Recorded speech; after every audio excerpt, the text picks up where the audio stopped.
Assalamualaikum warahmatullahi wabarakatuh. Sahabatku, ketemu lagi dengan saya Suyitno Irmin.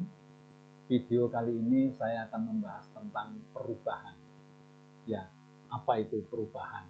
Karena seringkali kalau kita sudah berbicara masalah perubahan, ini orang itu berpikir apakah efek daripada perubahan itu. Jadi perubahan adalah sesuatu yang berbeda atau kondisi yang berbeda dengan kemarin atau sebelumnya, itu namanya perubahan. Kemudian perubahan itu akan terus ya terjadi, tidak pernah akan berhenti ya, kapan saja terus sampai kapanpun nanti perubahan itu akan terus terjadi. Jadi tidak mungkin ya perubahan itu berhenti. Kemudian perubahan itu bisa disengaja dan bisa tidak disengaja.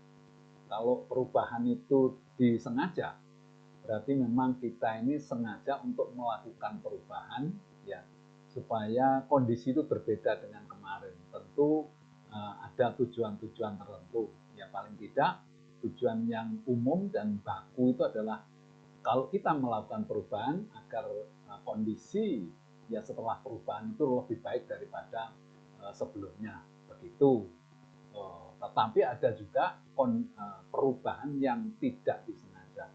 Nah, ini yang paling banyak dan itu yang membuat kita ini kelimpungan, bisa stres ya, bisa pusing tujuh keliling karena kita ini ada satu perubahan yang tidak disengaja. Apa itu?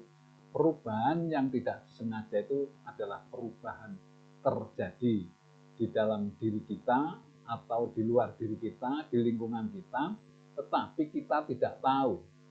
Kita tidak diajak ngomong, kita tidak diajak rundingan, tahu-tahu ada satu perubahan, yang perubahan itu efeknya kepada kita. Kita ikut merasakan. Ya. Saya kasih contoh gitu ya. Kalau ini perubahan yang tidak disengaja ini, contohnya kalau umpamanya saja jam 12 malam nanti atau jam 00 itu bahan bakar itu dinaikkan. Yang tadinya Pertalite itu 10.000 menjadi 15.000. Nah, ini adalah perubahan yang tidak disengaja oleh kita karena kita tidak diajak ngomong, tidak diajak bicara, tahu-tahu ada perubahan ya. Ya, perubahan itu yang mengadakan tentu orang-orang yang berpuasa di Jakarta sana gitu. Tetapi kita ternyata ikut menanggung resikonya. Dengan naiknya bahan bakar maka semua barang-barang itu akan naik harganya, kemudian yang belanja mestinya 1 bulan cukup, sekarang tidak cukup karena adanya kenaikan. Nah, itulah yang membuat kira-kira banyak orang stres itu di situ. Jadi kalau perubahan itu disengaja, katakanlah kita ini masih di dalam satu lingkungan perusahaan, kemudian kita ini untuk melakukan satu perubahan kita diajak ngomong bahwa nanti akan ada perubahan ini yang tujuannya adalah ini, itu kita berarti tahu mau ada perubahan itu perubahan yang disengaja. Kemudian ciri khas perubahan lagi adalah setiap ada perubahan itu pasti ada yang diuntungkan dan pasti ada yang dirugikan. Nah, kita ini seringkali stres karena pas terjadi perubahan itu kita pada posisi yang tidak diuntungkan. Nah, kalau kita ini pas ada perubahan, posisi kita pas diuntungkan, tentu kita tidak terlalu sulit mengelola perubahan itu, justru malah senang gitu.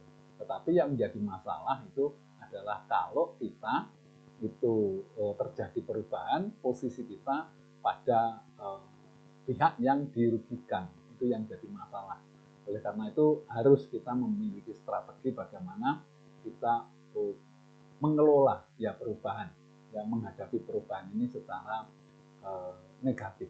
Jadi setiap perubahan itu ada yang diuntungkan dan ada yang dirugikan. Itu cirinya gitu. Nah, perubahan itu mempengaruhi kita. Bagaimana pengaruhnya terhadap diri kita masing-masing itu tergantung bagaimana kita menyikapinya. Jadi kalau kita menyikapi perubahan itu secara positif, apapun efek dari perubahan itu kita bisa mengelola, kita bisa tidak stres. Gitu. Tetapi begitu kita tidak bisa menyikapi, bahkan kita sikapi secara negatif, maka yang ada ini adalah pusing, tujuh keliling, stres, dan lain sebagainya. Oleh karena itu, perubahan ini memang harus kita sikapi, harus kita kelola dengan baik, supaya apa?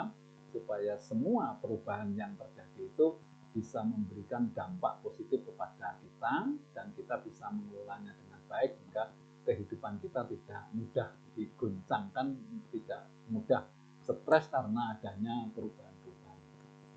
Sahabatku, ini dulu pemahaman tentang perubahan.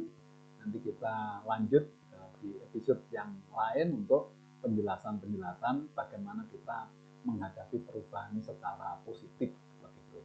Dan juga bagaimana kita kalau melakukan satu perubahan yang memang kita sengaja, supaya dampaknya itu tidak terlalu negatif kepada banyak orang. Sahabatku, terima kasih. Saya akhiri. Wassalamualaikum warahmatullahi wabarakatuh.